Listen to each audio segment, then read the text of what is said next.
We improved as a football team in the last 2 weeks.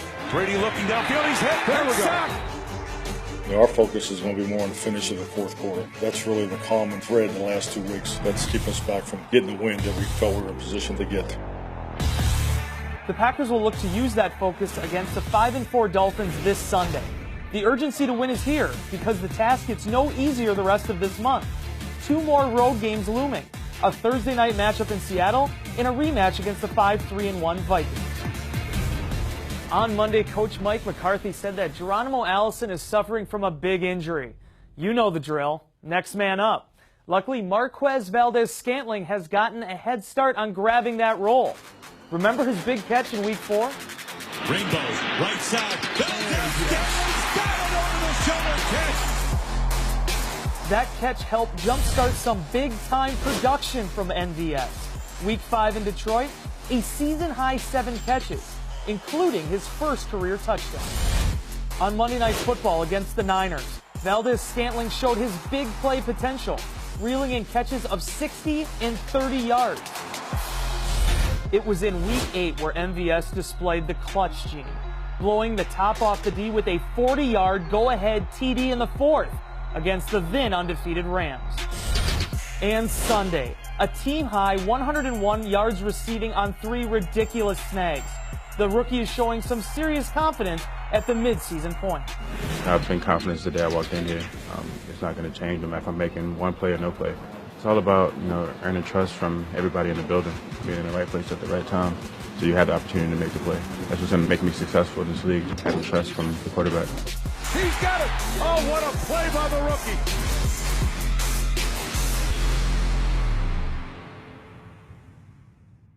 Now on the show is one of the receivers that Aaron Rodgers is throwing to. He's got over 400 yards and 2 touchdowns this season. He's also one of A-Rod's favorite go-to guys. It's my pleasure to welcome back to the show the player whose name we love to say, Mr. Marquez Valdes-Scantling. Yeah! There he is, MVS. What's up, baby?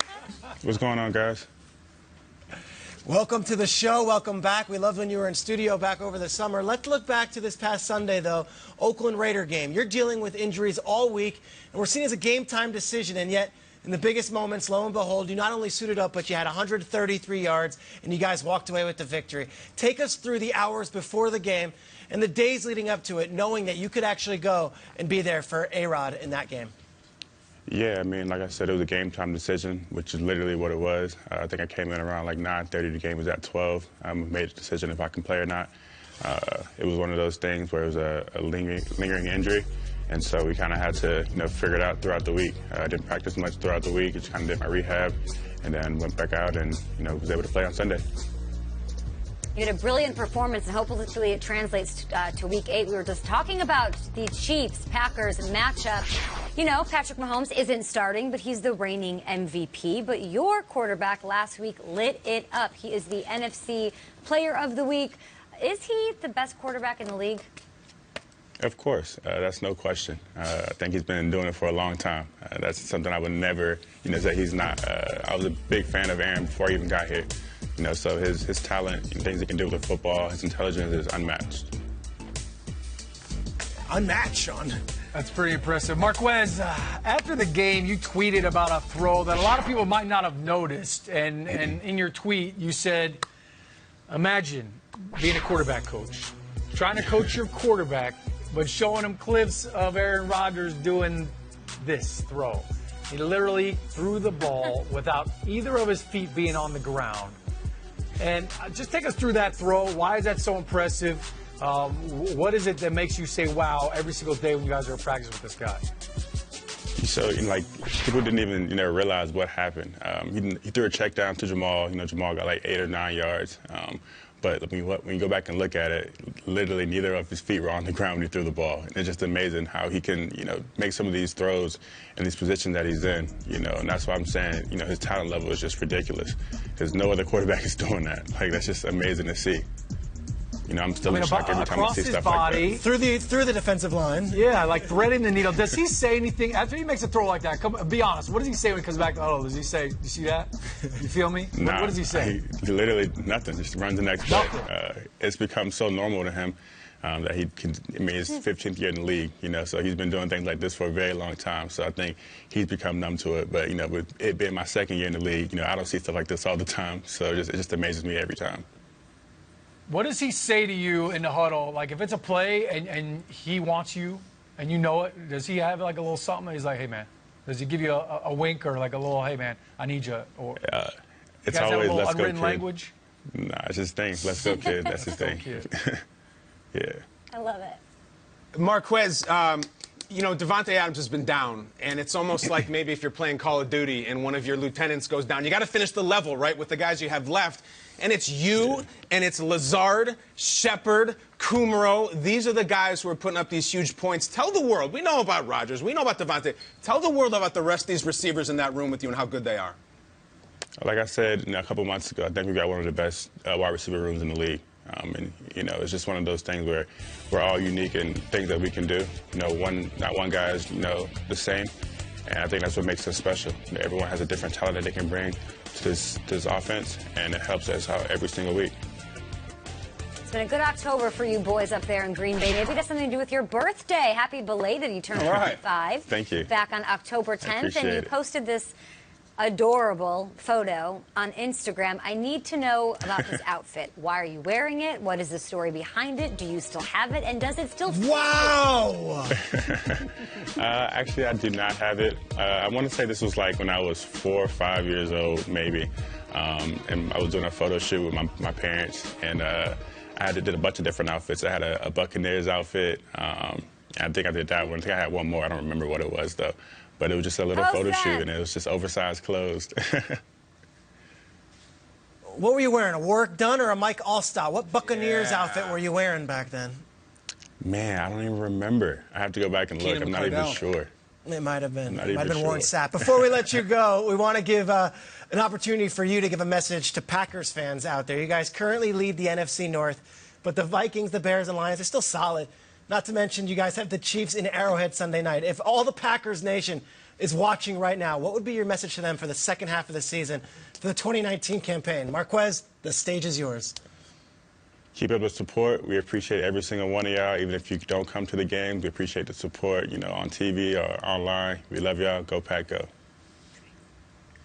Marquez Valdes-Scantling, one of our favorite guys in the league. Marquez Valdes-Scantling. Keep it up, and great luck for you the rest of the way. Way to go, Marquez. Thanks for joining us this morning. Love it. Let's go, kids. You talk about being around someone that's great in this game of football. You trained with Randy Moss. Yeah, I'm still training with him now. We train Monday through Thursdays, and you know, he's just teaching me the game, and you know, he's a 14-year Hall of Famer, and can't ask for a better mentor to go out and teach you how to be a great wide receiver. What's the number one thing you've taken away from him? Just go out and do what you do well. You know, don't try to emulate anybody else. Don't try to go out and be like how he was. You know, be you, and that's just the biggest thing that he's ever taught. They played with him, and you learned from him too. Right? He's an absolute legend, and what you do is you just shut up, you watch, pay attention, and you soak up all the knowledge. Sir. Yep.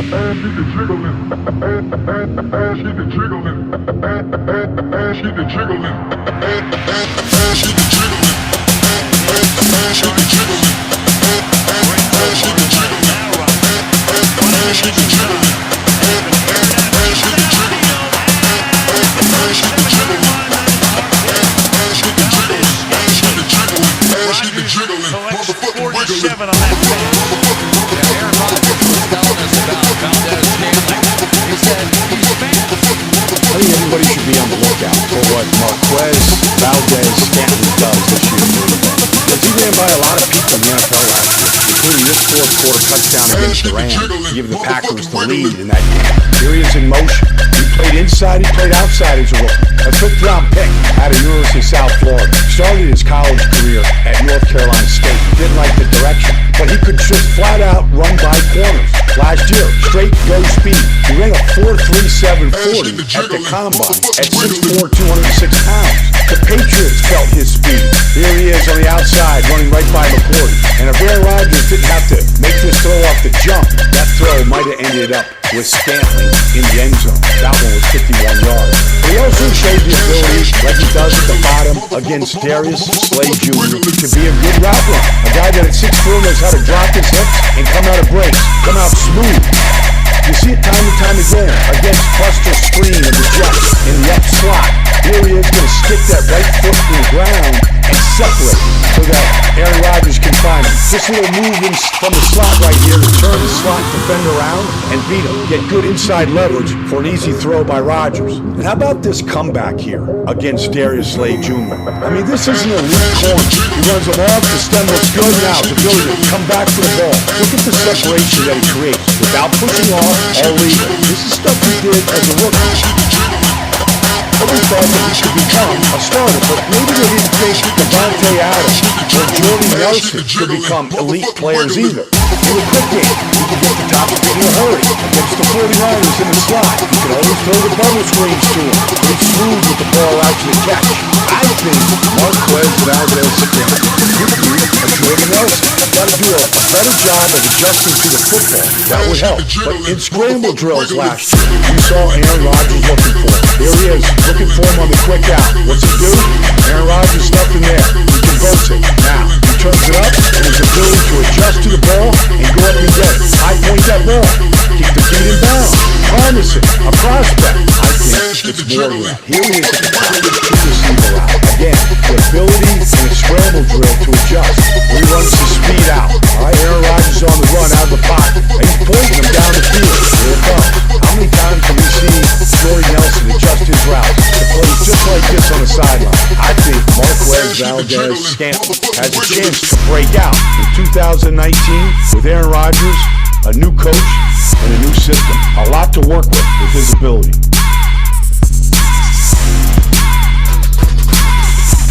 Marquez Valdes-Scantling and a convenient safe Takes the handoff, throws to the left side of the end zone, wide open. Valdes-Scantling, touchdown. Oh, the Marquez Valdes-Scantling. Have a night, Marquez. Marquez. Valdes-Scantling, 10-5, end zone, touchdown, touchdown, Marquez Valdes-Scantling. Marquez Valdes-Scantling. Got a man wide open, MVS. Marquez Valdes-Scantling. I'm going with Geronimo Aquanimius St. Valdez. Yeah, now you know the name by now. Our next guest is emerging wide receiver in the NFL. He's entering his second year and had more receiving yards than any Packers rookie in the Aaron Rodgers era. Please welcome to the table. My pleasure to introduce Packers wide receiver Marquez Valdes-Scantling to the building. Yo, what's up? Appreciate that. Yeah, man. What's up, fam? I see you shining over there. It's light day. Little light there. Okay. Now, we can say your name, of course. We just saw the clips. Do other people have trouble saying your name? Yeah, every single day. How have you heard it differently? Marquez, Marquise, Marcus, pretty much anything with the M, I've heard it. So. Okay. Now let's talk about last year, football. Now, you were, here's the name right here. So this is how you explain it. Go ahead and explain it for everybody at home once and for all. So there's no K in my name, Marquez. Not Marquez, and that's simple. Okay, it's just that simple. I might have been guilty of saying it wrong in the past, so I apologize. It's great to have you here, though, Mario. Let's talk about the Packers. This is a day of reckoning. All right, so let's talk about last year, though. You were one of 3 Packers rookies drafted, but you ended up leading the team, leading those rookies in catches. Now, how did you find the transition, being a rookie, catching from one of the best, and having such success last year? I mean, the first day was very intimidating. You know, you walk in and you see, Aaron Rodgers over there, like, man, that's Aaron Rodgers. And then, he walks up to you and say, y'all got to play. So you kind of just get rid of it very, quickly, and you got to go in and work at it. And so that's all I did. And, I just dedicated my time to going in and trying to be the best player I could be. And, I just want to keep getting better every day. You talk about being around someone that's great in this game of football. You trained with Randy Moss. Yeah, I'm still training with him now. We train Monday through Thursdays, and he's just teaching me the game. And he's a 14-year Hall of Famer, and can't ask for a better mentor to go out and teach you how to be a great wide receiver. What's the number one thing you've taken away from him? Just go out and do what you do well. Don't try to emulate anybody else. Don't try to go out and be like how he was. Be you, and that's just the biggest thing that he's ever taught. They played with him, and you learned from him too. Right? He's an absolute legend, and what you do is you just shut up, you watch, pay attention, and you soak up all the knowledge. Sir. Yeah. So Marquez, St. Petersburg, Florida, Lakewood High School, South Florida. Your 5th-round pick. Next thing you know, you show up in Green Bay, Wisconsin, Titletown, and you're playing with Aaron Rodgers, who's not only the best quarterback, he's one of the sharpest guys. I say it all the time. He doesn't suffer fools. He's not here for BS. Yep. What is your advice to anyone, or what was your experience to getting along with Rodgers in the locker room, on the field? How do you endear yourself to someone that successful and that good? Play football really well. That's it? That's it. Yeah. That's all he cares about, is winning. He doesn't care if you're an undrafted guy, 1st-round pick. If you can play, you can play.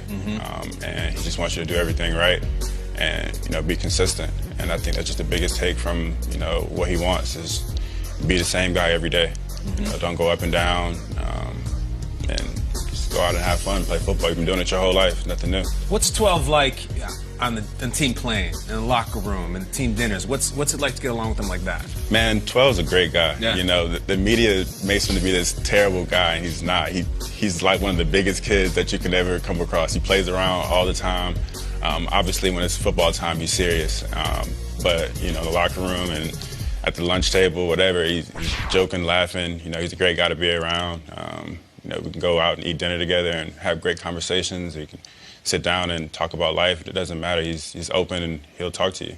That's what's up. Eating dinner, eating defenses. That's what he's doing. All right, now you attended Lakewood High School, like Kyle said, in Florida, a hotbed of talent. Yeah. So for those who don't know, tell us about some of your former high school teammates that are cooking in the NFL. Yeah, so we got a lot of guys. Just in the last few years, I think we had like 6 or 7 guys drafted from my team alone. We had, Dante Fowler, the Griffin twins, Isaiah Wynn, Rodney Adams. Whoa, man. Yeah, we had some guys. Y'all win state? Nah. All that talent, y'all win state, fam? So we didn't win it in football, so we decided to go win it in track instead. Okay. What'd you run? 4x1, 100, and 200. Oh, you got them burners, huh? So who'd you guys lose to in football? The 92 Cowboys? Man. How did that happen? Yeah, we played some teams that are outside of our district a couple times. Yeah. So we had to go out and... They had a few 21-year-olds on their team. Okay, I know how that go. A couple things that we couldn't control. Yeah, it happens, baby.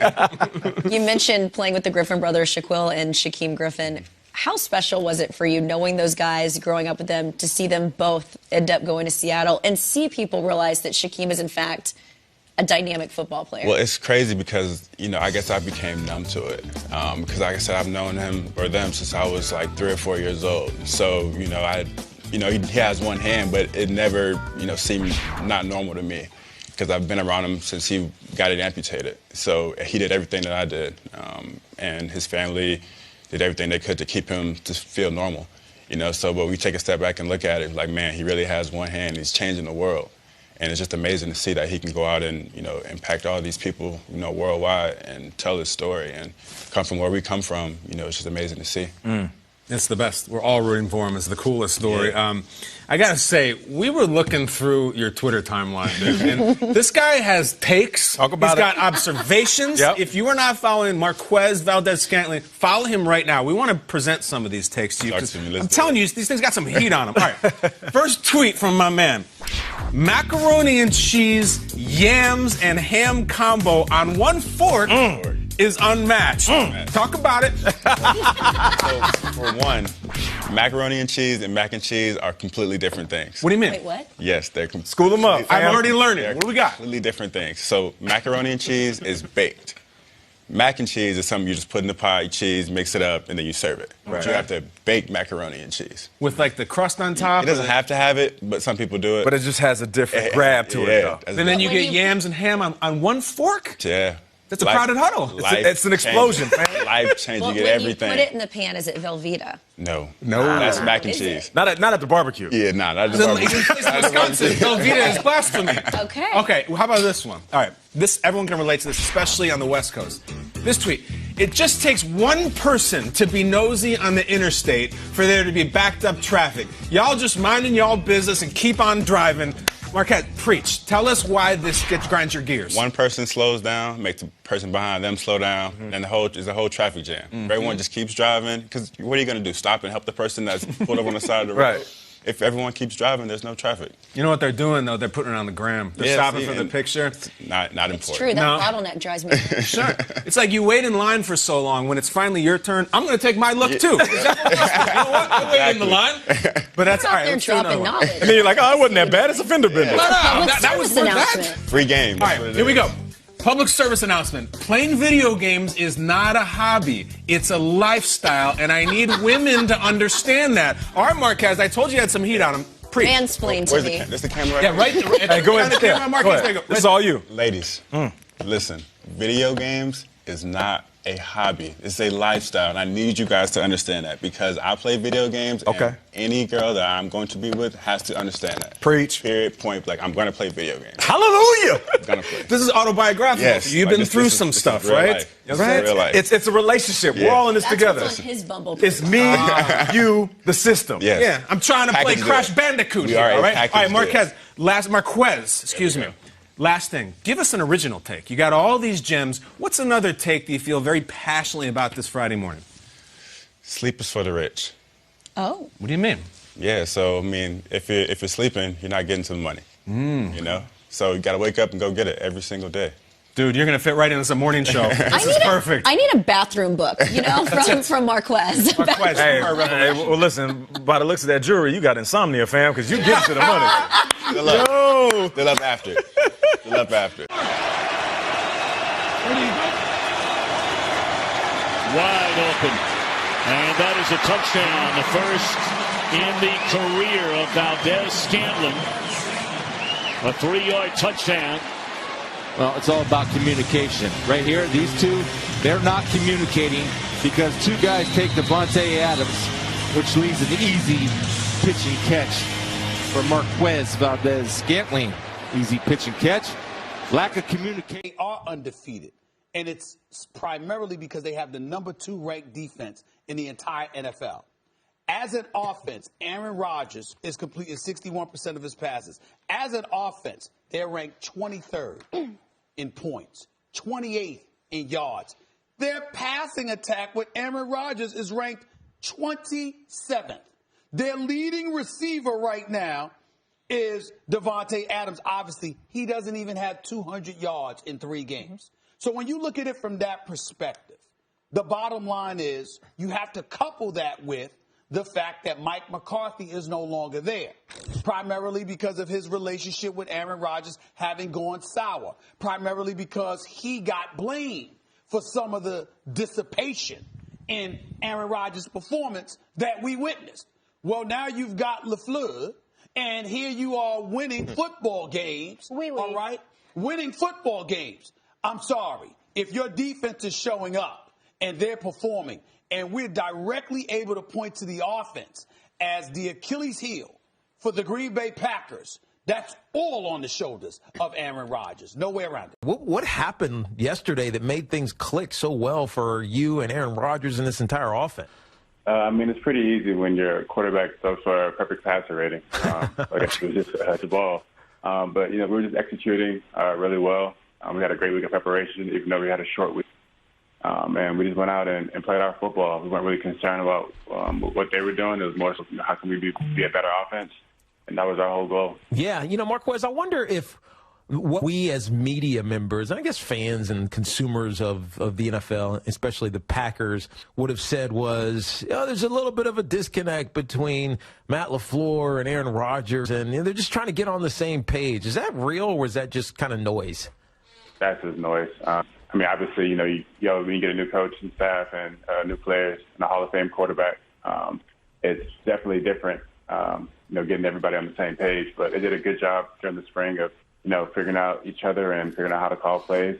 And ever since then, we've been rolling. So I know it's probably, I know you guys don't think about this stuff. Again, we think about this stuff. We content, man. So when we get when we get juicy stories, we latch onto them. But do you notice any difference with Aaron this year compared to last year? Because it looks like he's having a little more fun this year, but we're not there every day. Do you see it? I mean, for me, it's definitely different. I mean, obviously, you know, coming as my first year, learning him and learning different things he had to get accomplished was a lot harder for me.